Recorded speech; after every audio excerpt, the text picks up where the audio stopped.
Escuchemos al pastor Víctor Manuel Buitrago y la sabiduría de la palabra de Dios para hoy. Buenas noches, estamos aquí para comenzar nuestra lección número 4 de Colosenses. Padre, ahora te rogamos en el precioso nombre de Jesús que te glorifiques en lo que vamos a estudiar.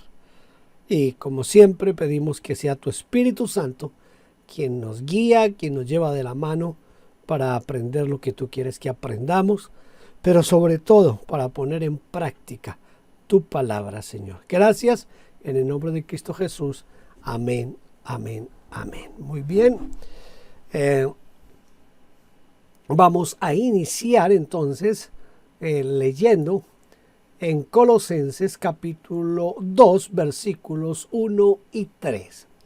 Porque quiero que sepáis cuán gran lucha sostengo por vosotros, por los que están en la Odisea, y por todos los que nunca han visto mi rostro, para que sean consolados sus corazones, unidos en amor y hasta alcanzar toda la riqueza de pleno entendimiento, a fin de conocer el misterio de Dios el Padre y de Cristo, en quien están escondidos todos los tesoros de la sabiduría y del conocimiento. ¿Contra quiénes luchaba el apóstol Pablo? ¿Contra qué o contra quiénes luchaba el apóstol Pablo? Podríamos trabajar con varias respuestas a esta pregunta. En primer lugar, podríamos decir que luchaba contra principados y contra potestades. En Efesios 6:12, el apóstol Pablo dice: pues no tenemos lucha contra sangre y carne, sino contra principados, contra las potestades, contra los dominadores del mundo de las tinieblas. Y aquí Pablo emplea la palabra que en el griego sería agona, que también se traduce por conflicto, por oposición, por batalla o quizás también por una carrera. En el segundo lugar podemos decir que estaba luchando para poder llegar a Colosas y a la Odisea. Luchaba para superar los problemas que le impedían realizar el viaje a estas ciudades.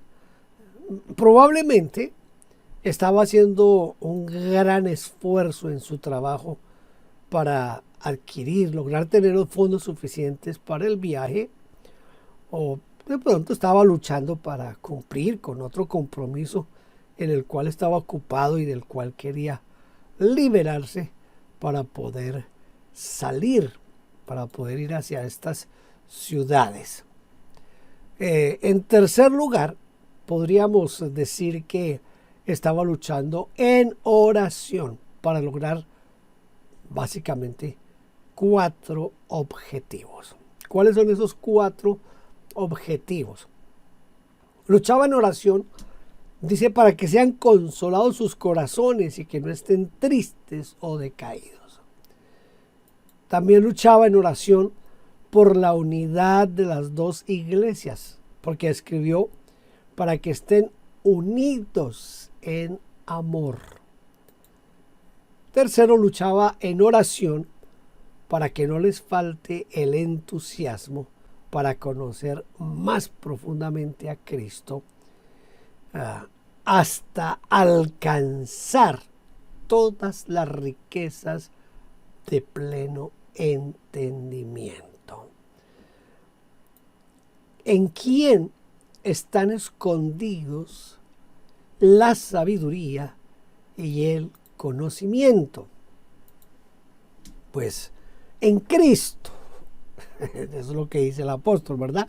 En Cristo están ocultos todos los grandes depósitos de la sabiduría y de la ciencia. Mire, para Pablo, Jesucristo es el tesoro escondido. debe serlo para todos nosotros, ¿verdad? Cristo debe ser ese tesoro especial, ese tesoro escondido.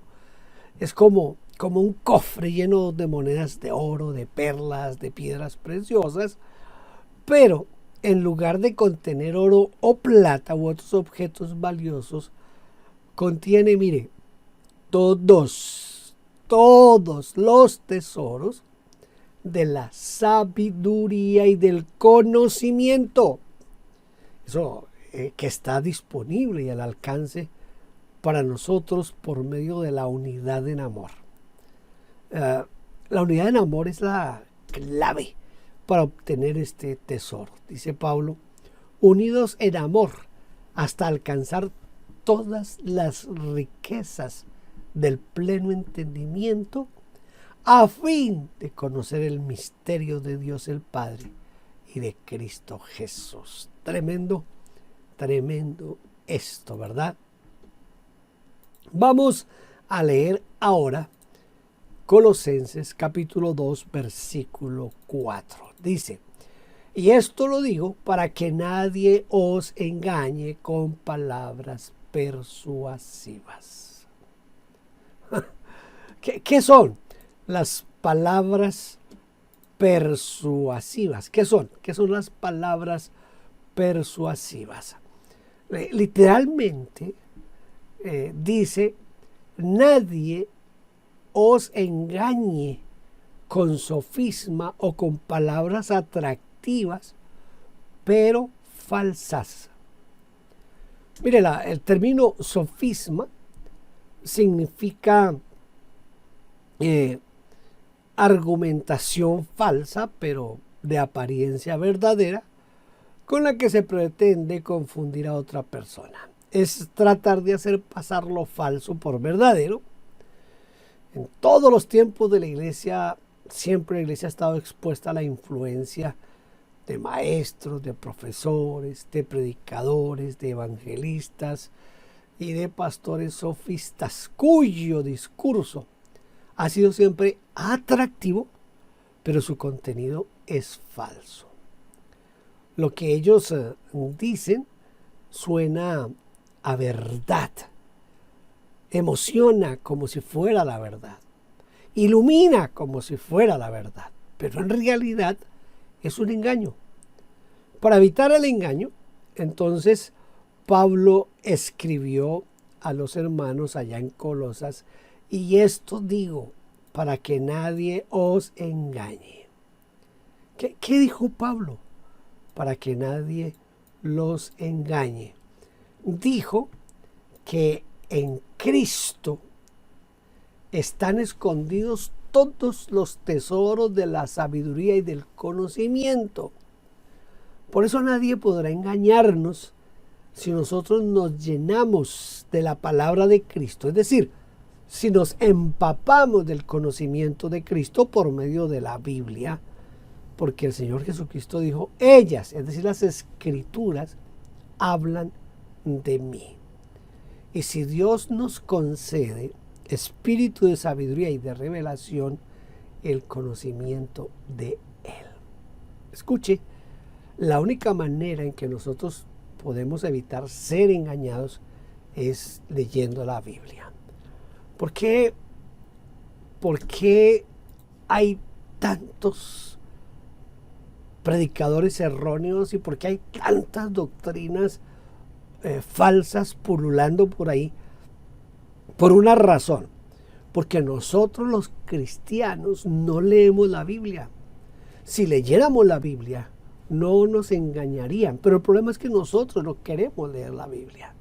Mire, le hago una pregunta. ¿Qué tanto lee usted la Biblia? Voy a decirle algo y no lo hago con el ánimo de creerme más o mejor que nadie, pero es mi testimonio que quiero compartírselo en este momento. Yo tenía propuesto leer la versión, la nueva traducción viviente, y me propuse hacerlo en 6 meses. Y comencé a leer la Biblia, la versión, la nueva traducción viviente. Pero les digo la verdad, me demoré 8 meses en terminarla. O sea, 2 meses más de lo presupuestado. por varias razones. Durante el tiempo viajé, estuve 2 meses por fuera de mi país. Aparte de eso, el leer en esa versión, hubo momentos en que me detuve como a digerir mejor ciertas partes de la Biblia. El asunto es que lo que tenía pensado hacer en 6 meses lo hice en 8 meses. Ahora comencé a leerla en la versión, la Nueva Biblia de los Hispanos. Y la idea es, voy a procurar terminar en 6 meses de leerla toda, absolutamente toda, sin omitir crónicas. Yo leo crónicas. Entonces, ¿qué tanto lee usted la Biblia? Si usted no lee la Biblia, a usted lo engañan con facilidad. Pero la única forma en que nosotros podemos evitar ser engañados es leyendo la Biblia. No se olvide de eso. Lea la Biblia. Está bien, porque si usted lee la Biblia, no lo van a engañar. Colosenses capítulo 2, versículo 5 dice: porque aunque estoy ausente en el cuerpo, no obstante en espíritu estoy con vosotros, gozándome y mirando vuestro buen orden y la firmeza de vuestra fe en Cristo. ¿Qué es estar ausente en cuerpo y presente en espíritu? Mire, yo estuve tratando de mirar esto, y la verdad hay muchas interpretaciones, muchas cosas extrañas en esto, los comentarios que consulté no dicen nada significativo, ni tampoco sugieren algo sobre la frase ausente en el cuerpo, no obstante en espíritu estoy presente. Algunos dicen que fue el informe de Epafras que demostró el buen orden y la firmeza. Escuche, y ese orden y firmeza de la iglesia, pero en cierta manera esto forzaría el significado del texto, como cuando alguno fuerza una pieza de un rompecabezas porque no encuentra la pieza exacta.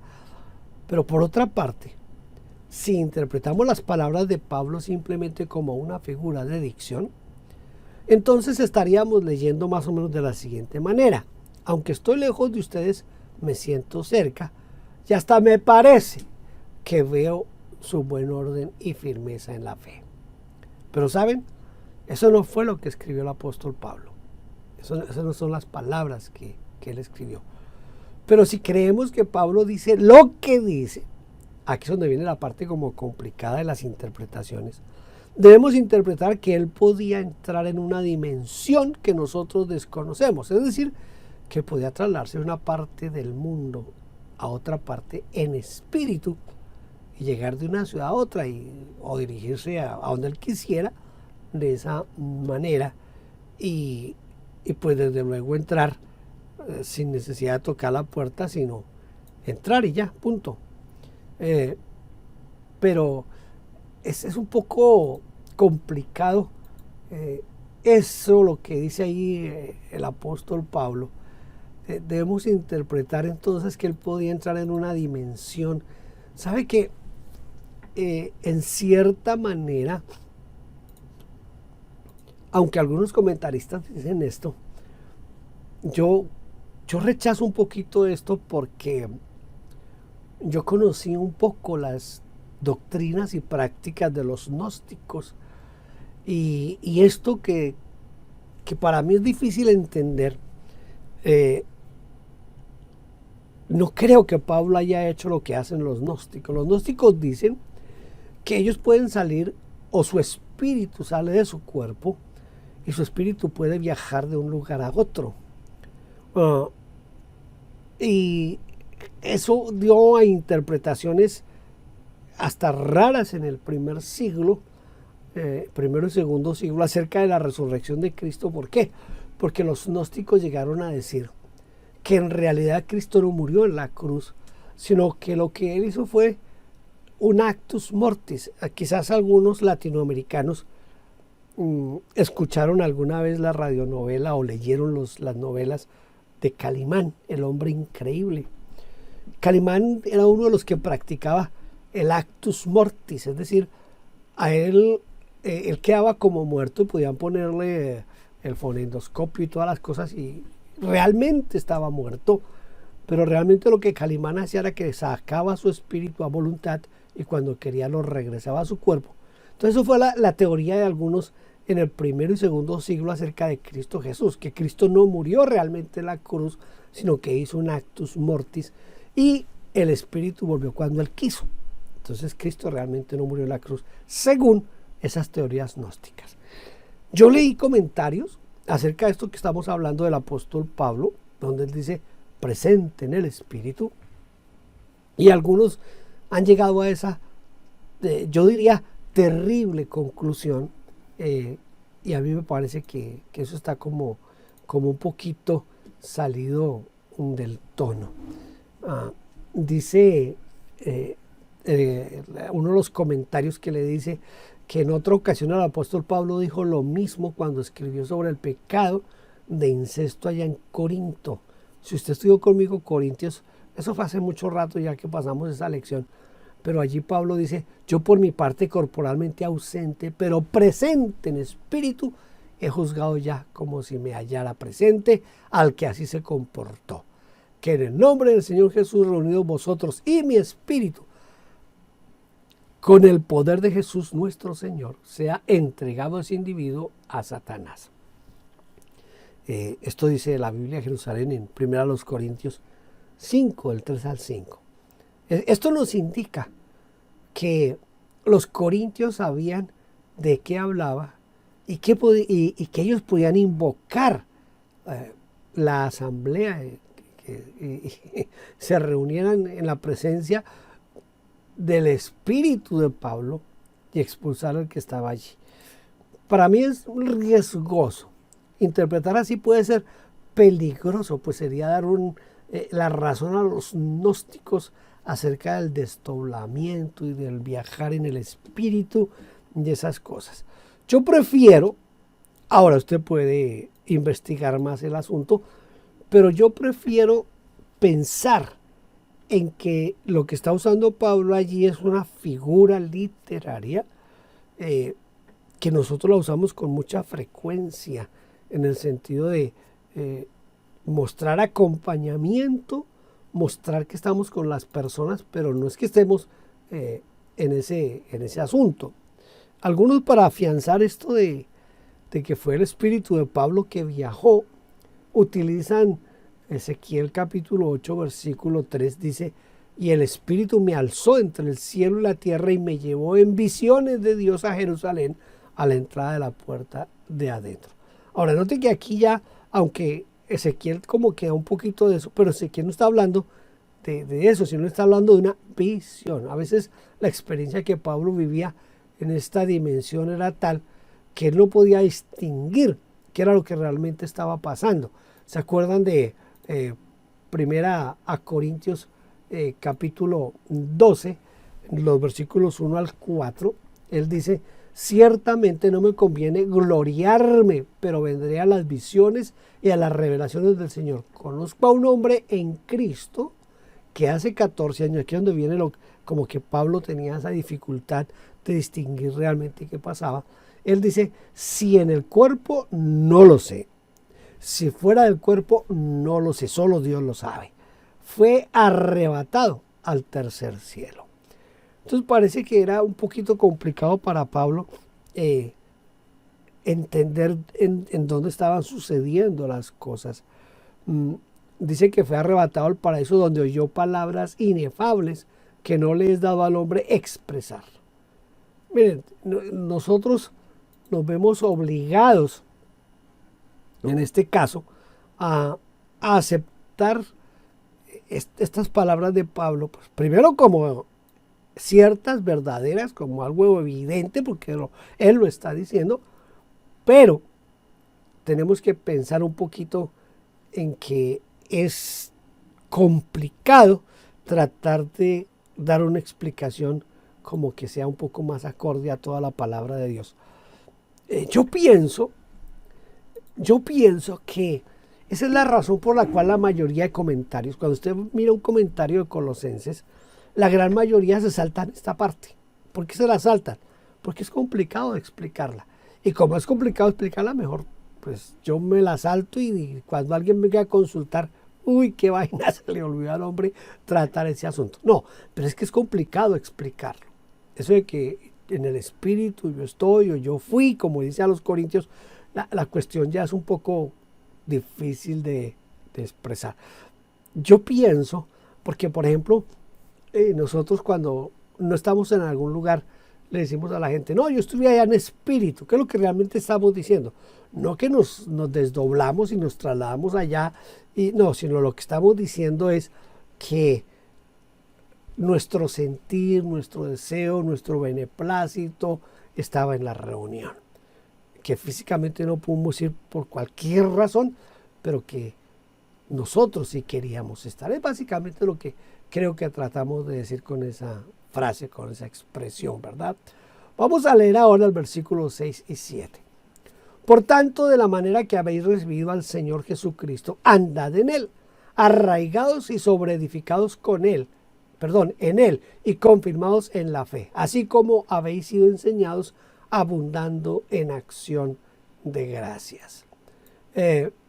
¿Cómo debe vivir un creyente en Cristo Jesús? ¿Cómo debe vivir ese creyente en Cristo Jesús? Creo que hay que ponerle un poquito de atención a esta parte. Podemos descubrir por lo menos 5 formas de vivir en Cristo Jesús según este texto que estamos leyendo. Primero, debe vivir, todo cristiano, todo creyente, debe vivir de la misma manera que cuando recibió a Cristo, de la manera que habéis recibido al Señor Jesucristo, andad en Él. Ahora, ¿de qué manera recibimos nosotros a Cristo? ¿De qué manera? Bien, nosotros recibimos a Cristo orando. Por eso nuestra vida debe ser una vida de oración. También nosotros recibimos a Cristo confesando nuestros pecados, por lo cual pues nuestra vida debe caracterizarse por un reconocimiento rápido de nuestros errores, de nuestras faltas, de nuestros pecados, para pedir una continua limpieza.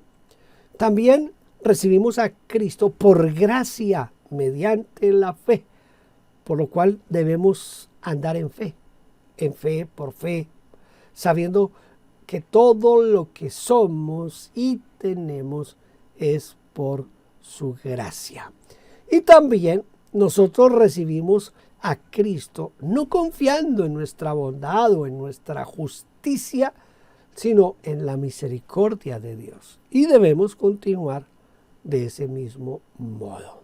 Entonces, cuando Pablo dice que debemos vivir de la misma manera que cuando recibimos a Cristo, está hablando de todas estas partes, de permanecer en oración, confesando nuestros pecados, recibiendo a Cristo siempre para andar por la fe y también confiando en su bondad y en su misericordia.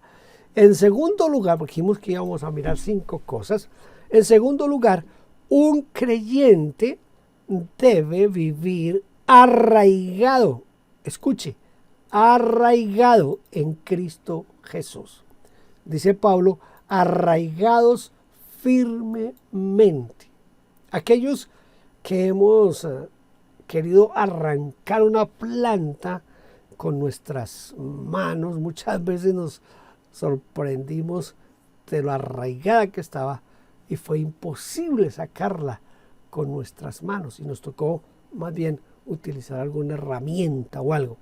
Del mismo modo, un creyente debe estar arraigado en Cristo, es decir, bien agarrado de Él desde las raíces para que nada ni nadie nos pueda separar de Él. Tercero, un creyente debe edificarse en Cristo. Dice Pablo, sobre edificarse. Pablo dijo, yo como perito arquitecto puse fundamento, pero cada uno mire cómo sobreedifica. El Señor Jesús habló de una edificación sobre la roca, ¿se acuerdan? Indicándonos de esta manera que se edifica de ese modo cuando uno pone en práctica la palabra que escucha o que lee. Por ejemplo, en cada estudio inductivo que nosotros hacemos, estamos tratando de hacer un desafío semanal, estamos tratando de hacer una aplicación práctica. Uno puede obviarla y quedarse solo con la charla, o puede también edificar su vida y la de los demás llevando a cabo lo que estamos estudiando aquí cada lunes, ¿verdad? Cuarto, un creyente debe vivir fundado en su fe o consolidado en la fe, es decir, seguro de lo que cree y de la manera que fue enseñado. Siempre, eso nunca va a pasar, siempre habrá nuevas tendencias, nuevas filosofías, nuevas interpretaciones en la doctrina cristiana. Sin embargo, no todas son buenas ni todas tampoco son malas. Algunas servirán para llevarnos a una nueva dimensión de fe o a un mayor amor o a un mejor servicio, pero otras traerán pesar, confusión, conflictos. Mire, es aquí donde no debemos dejarnos mover de nuestro modo de pensar. Esto significa estar consolidado en la fe. Y vuelvo y repito, aquí es donde es bien importante que usted lea su Biblia todos los días. Y quinto, el creyente debe vivir agradecido. Dice, abundando en acciones de gracias o desbordando, sobreabundando, rebosando en expresiones de gratitud. Las expresiones de gratitud, no solo los sentimientos, sino que también debe haber una forma de expresarlo verbalmente, ¿verdad? Deben ser tantas que superen cualquier medida de nuestra comunidad o de nuestra familia.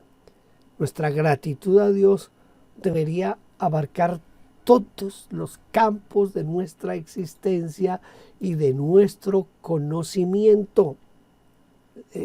Yo creo que jamás tendremos palabras suficientes para agradecer a Dios. Gratitud por Dios mismo, por todo lo que Él es, por sus virtudes, por su amor, por su paciencia, por su misericordia, por su bondad, por su creación, es decir, todo lo que usted sabe de Dios. Pero también debemos expresar gratitud por la vida, por los bienes, por las circunstancias que nos acaecen cada día, por la familia, por el trabajo, por la salud, por los amigos, por la iglesia, por el grupo pequeño donde nos reunimos a veces. Tenemos que estar agradecidos por la ciudad en la que vivimos, por el país en que vivimos, y no podemos olvidar de agradecer por la salvación, por esa herencia recibida, por la vida eterna que tenemos en Cristo Jesús. Hay tantas cosas por las cuales agradecer por el poder del Espíritu en nosotros, agradecer porque tenemos acceso a la palabra de Dios. Yo no sé cuántas Biblias tiene usted en su casa, pero seguramente que tiene muchas, y eso hay que darle gracias a Dios, porque hay países donde no es permitida la Biblia. Démosle gracias al Señor. Vamos a tener el desafío de la semana, que podría hacerse de la siguiente manera. Usted podría hacer un ejercicio de lucha en oración a la manera del apóstol Pablo, quien luchaba para que sean consolados sus corazones unidos en amor hasta alcanzar todas las riquezas del pleno entendimiento. Es decir, que usted hoy, a partir de hoy, usted se proponga: yo voy a luchar en oración y voy a orar por mi familia, por mis amigos, por mi pastor, por mi iglesia. ¿Le parece? Ese es un buen reto para esta semana.